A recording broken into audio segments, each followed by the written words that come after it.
We've been doing intermittent and prolonged fasting now for about 6 months, and we've lost over 100 pounds in weight between us, and we've gained such a lot in health benefits. But whilst we've been doing this, we've noticed that online, Facebook, Instagram, YouTube, a lot of people feel that they're not quite doing it right, or they're making some mistakes. And so in this video, we're going to show you 5 mistakes that people commonly make whilst they're doing intermittent fasting or prolonged fasting, and their solutions. Welcome to the Liz and Skatz channel.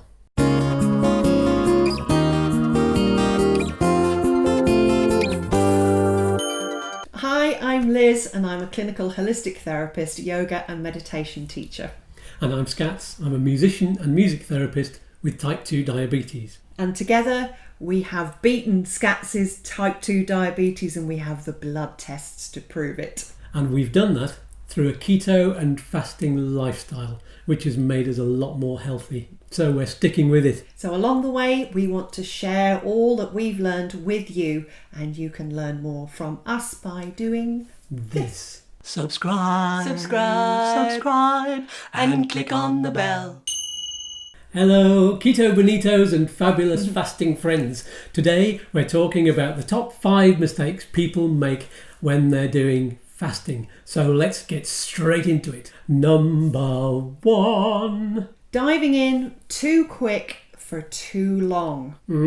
Yeah, some people think that they can just go from eating normally with loads and loads of carbs to diving straight in and having a day of fasting or 2 days of fasting, and that's not good. You need to be prepared. That's right. Well, I'm doing OMAD at the moment, which is 1 meal a day, and at the very most now we have like a small meal and a larger meal, and that's all that we eat right now. But it's taken us a long time to get to this point and to kind of train our bodies into making it okay. Absolutely. And actually, when you're watching this video, by the time you're watching it and we've released it, we're going to be in the middle of a prolonged fast.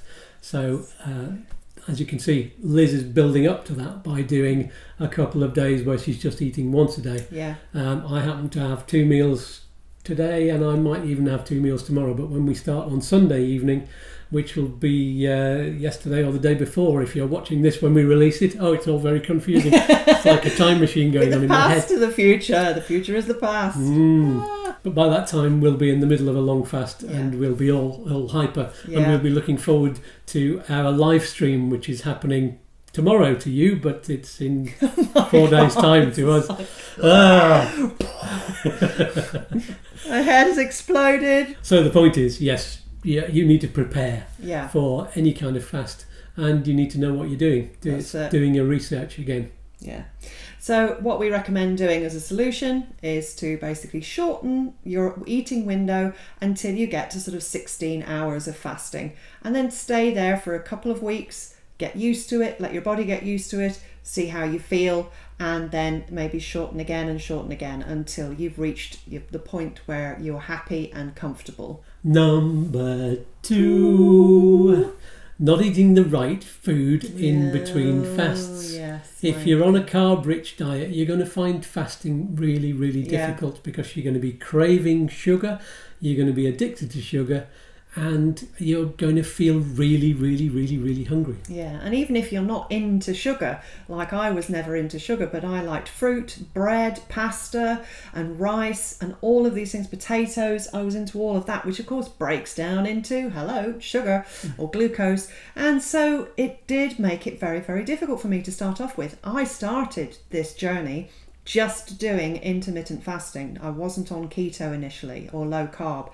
And it did make it very difficult for me. Number 3. Now here's a good one. Doing prolonged fasts too often, not spacing them out. Yeah. This is really quite a scary one, actually. There's a lot of people who promote online and on these sort of fasting websites and things like this that you could be doing a 2-day fast or even 3-day fast once a week. This is like, no, please don't do that. When you've done a prolonged fast, you do actually need to refeed your body with nutrients so that you're not going to feel ill. So for example, on our next fast, Skatz and I will be doing 4, possibly 5 days of fasting, but we won't be doing anything like that again for another month. So the idea is that you can do 24 hours or 1 meal a day every day if you want to, and that's okay so long as you're getting the nutrients that you need within that one meal. But any longer than that, like 48 or 72 or 96 hours, please only make it once a month, and then you can refeed, enjoy all the benefits that you've got from that prolonged fast, and you'll be ready the next month to do it all over again. Number 4. Some people think that you can eat during a fast. Okay. Kind of going with the definition of fast, really. And that can be things like bone broth. Some people think that's okay, or maybe even, the coffee with the fat in it. Yes, bulletproof coffees. Bulletproof coffees. Yeah. Now, when it comes to bulletproof coffees, there is very contradicting advice on this. Some of the people that we really like and trust, and doctors and medics and things like this, do actually say that because fat, which is basically what you put in a bulletproof coffee, it doesn't raise your insulin very high. It's not going to break your fast. However, it does actually contain calories. And what we're actually doing when we're on a fast is restricting calories and restricting all your digestive system apart from water or maybe some herbal tea, depending on how you feel like it. Of course, if you do actually ingest cream or butter in your bulletproof coffee, or use the bone broth, which is actually loaded with collagen and protein and vitamins and minerals, you're actually not doing yourself a great service. You won't be feeling the benefits of autophagy for very long in that case. And autophagy is what we're hoping for. And you want your autophagy to be really extended, especially if you're doing the 3, the 4, the 5 days. That's right. Going more than 72 hours gives you extra benefits. So if you're continuously chopping off, you're just going to be going back to the start. Yeah. So let's just stick with the water, stick with the herbal tea, and that's enough. Some people think that drinks like Diet Cola, I'm not going to say the brand, are fine too. But that's just artificial rubbish anyway, let's face it. There's a lot of talk on the forums, Facebook and Instagram, about whether or not you can have sugar-free drinks or artificially sweetened drinks. This is definitely a personal opinion. We're purists, absolute we purists. are, and when it comes to that sort of thing, I would rather just not put those chemicals in my body. Some of them are absolutely scary, and they are carcinogenic, which is cancer causing if you drink too much of them. And of course, what you're trying to do with a fast is you're trying to recycle, regroup, rest, recuperate, and introduce back into the body things like all the wonderful neurochemicals that feeding your brain, stem cells. So if you're just ingesting nasty chemical stuff into your body, it's counterproductive. Number 5. What do you eat when you come out of a fast? Now, very important. People think, I finished my fast now, let's have a great big feast. And my first 2 48-hour fasts, I did that. I had some kind of like a shepherd's pie, cottage pie that with a cauliflower mash on the top of it. And, a massive plate full of that. And it was absolutely delicious, but it didn't do me any good. And I put loads of weight back on. In fact, I probably put back on more than I'd lost during the fast. And I thought, that's not right. Well, maybe I've gained some health benefits, but that's all right. I'll do it different next time. But I did it exactly the same the next time, and put on more weight again, and it didn't do my stomach any good either. I felt really bloated, and I was in pain.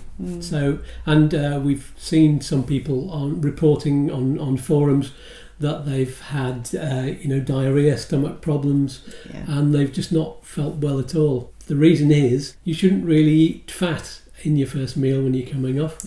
You should really have just some clean protein, a piece of chicken, breast of chicken, no fat, and some broccoli. That's all we had on our first meal after the 48 or the 72 hours.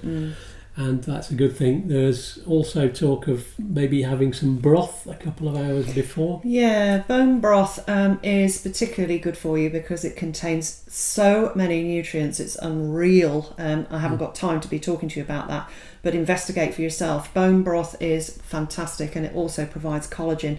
It just lines the stomach, and basically it's kind of the precursor to there is going to be some food coming now, love. You know, I know you've just had 4 days off, but here it comes. It's a little signal, sending it to the whole of your body system, That's right. so that you don't get that massive shock that you get if you put in loads of protein, loads of fat and a load of carbs in there. Yeah. You don't want anything that's too difficult to digest, which is why chicken is the best meat. Yeah, and you have to also remember that 70% of our immune system comes from our digestive system, from the mouth all the way through. And so we need to just protect here. And what we've been doing on the fast is protecting and regrouping and helping to heal. Lots of stem cells start arriving about 24 hours into the fast, and they help to heal your, maybe if you've got leaky gut, something like that. Then this is what you're doing for yourself. You're doing yourself a great service. And of course, then if you just end up whacking loads of food in there that you shouldn't be eating, you are going to feel rather ill. Don't mix the protein and the fat on that first meal. Yeah.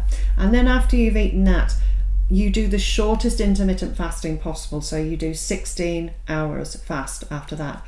Then you eat again. And then you should have 2 meals that day. And they should be, the first one should be smaller than the second, and then you can eat a proper full meal the second day. And when you come out of the fast, this small meal that you're having, it'll be enough to satiate you, enough to satisfy you, and you actually will feel really good. That food will taste really, really lovely. Yeah, it does. So that's it. Follow the experts, do your research, get it right, and you will get all of the best health benefits from it. We've got a lot of videos on our channel all about fasting, all about how to start fasting, and lots of other things to do with it, and reports from when we did both of our 48-hour fasts and my 72-hour fast.